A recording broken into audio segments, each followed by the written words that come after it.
morning students. Today we are going to start a new topic, that is crop production and management, and this is the first chapter of your book. ये chapter start करने से पहले हमें पता होना चाहिए, हमने last classes में फूड के बारे में पढ़ा था. हमने पढ़ा था कि that this food we get from animals, plants, both the things. And the thing is that why food is required by our body. Food हमारी बॉडी के लिए क्यों ज़रूरी है. हमारी बॉडी में जितनी भी एक्टिविटीज़ होती हैं, all these activities are done due to the presence of food in our body. हमारी बॉडी में चाहे वो रेस्पिरेशन है, एक्सक्रीशन है, या डाइजेशन है, या सर्कुलेशन है, या हमारी बॉडी को वेरियस टाइप्स ऑफ डिजीज़ से बचाने के लिए हमें जो इम्यूनिटी चाहिए, all these things are done by food. अब इसका मतलब कि if you consider India is a very vast country, बहुत बड़ा कंट्री है, तो there must be regular supply of food for all the population. इन जितनी पॉपुलेशन है हमारी इंडिया की, उन सबको फूड मिलना चाहिए.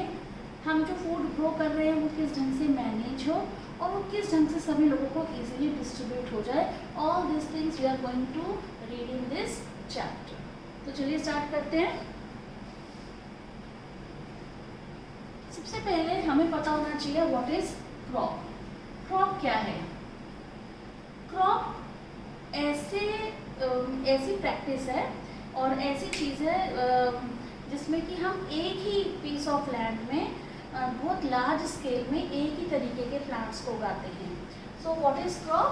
It is the practice of growing plants, और these are the plants which are grown on a large scale at one place. यानी कि एक ही जगह पर एक जैसे प्लांट्स को बहुत ही लार्ज स्केल में उगाना. तो दिस इज कॉल्ड क्रॉप. जैसे आपने देखी होगी वीट की क्रॉप, मतलब एक बहुत बड़े खेत में सिर्फ वीट के ही प्लांट्स लगे हुए हैं, तो this is called wheat crop. ऐसे सीरियल की क्रॉप होती है, ऐसे डिफरेंट टाइप्स ऑफ क्रॉप्स होती हैं. अब अगर हम इंडिया की बात करें तो we have various kinds of crops in our country and which are grown in different seasons, because ये जो क्रॉप्स होती हैं they require different climatic conditions. तो based on this climatic conditions, all the crops can be differentiated into two types. Number one is kharif crops and rabi crops. Kharif crops होती हैं which are grown in rainy season, और हमारे India में जो rainy season है that is from June to September. यानी कि ये जो क्रॉप्स होती हैं ये जून टू सितंबर ग्रो की जाती हैं. For example paddy, maize, groundnut, soybean, cotton etcetera. ये सब खारिफ क्रॉप्स हैं. इनको हम लोग बेसिकली जून टू सितंबर में ग्रो करते हैं. एक होती है राबी क्रॉप्स. राबी क्रॉप्स होती हैं, these are grown near about October and till March they are grown, and after March हम उन क्रॉप्स को हार्वेस्टिंग कर लेते हैं. For example wheat, gram, pea, linseed etcetera. तो based on the climatic conditions we have two types of crops, kharif crops and rabi crops. Kharif crops क्या होती हैं, they are grown from June to September, and rabi crops they are grown from October to मार्च. तो ये तो हुई दो तरीके की क्रॉप्स. अब हम ये पढ़ते हैं क्रॉप उगाना. आपको अपने गार्डन में एक छोटा सा प्लांट उगाना है, तो वो भी एक आपका एक प्रॉपर मैनेजमेंट चाहता है, क्योंकि सिर्फ प्लांट लेके आके उसको पॉट में लगा देना सफिशिएंट नहीं है. उस प्लांट को आप लाते हैं, पहले उसके लिए सॉइल रेडी करते हैं, फिर उसमें वो प्लांट लगाएंगे, फिर उसका ध्यान रखेंगे, उसको रेगुलरली वाटर देंगे, और फिर उसको आप जो उसकी रिक्वायर्ड क्लाइमेटिक कंडीशन है वहाँ पे रखेंगे. तो all this things are required for the proper management of your plant.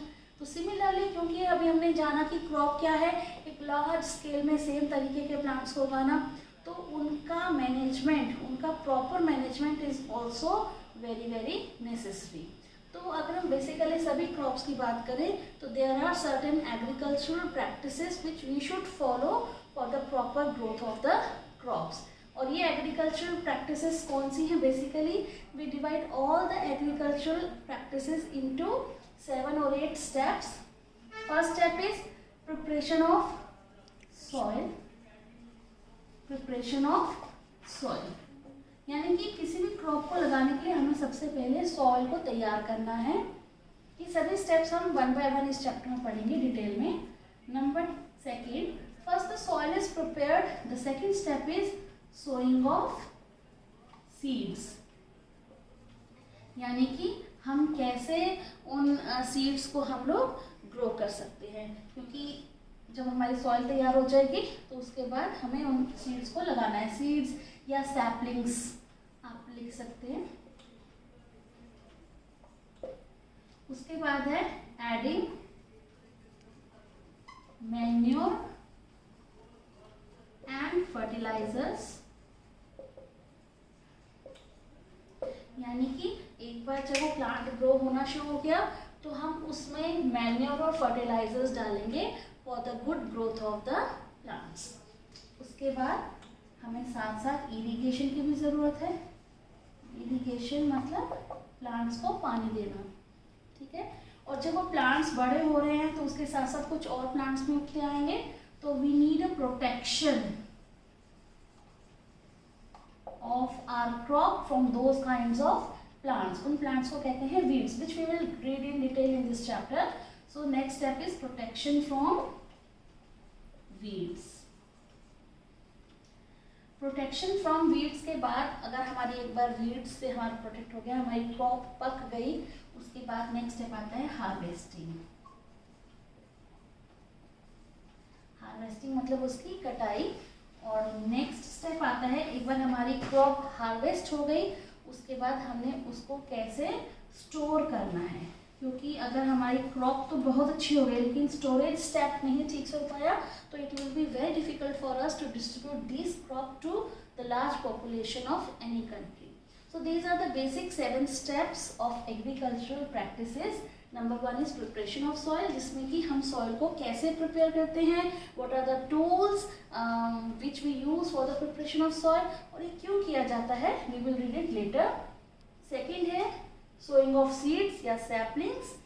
Third, adding manure and fertilizers. We will discuss about the difference between manure and fertilizers later on. Then irrigation, then protection from weeds, harvesting and storage. अब हम next class में इन सभी parts को 1 by 1 detail में पढ़ेंगे। ठीक है class, thank you.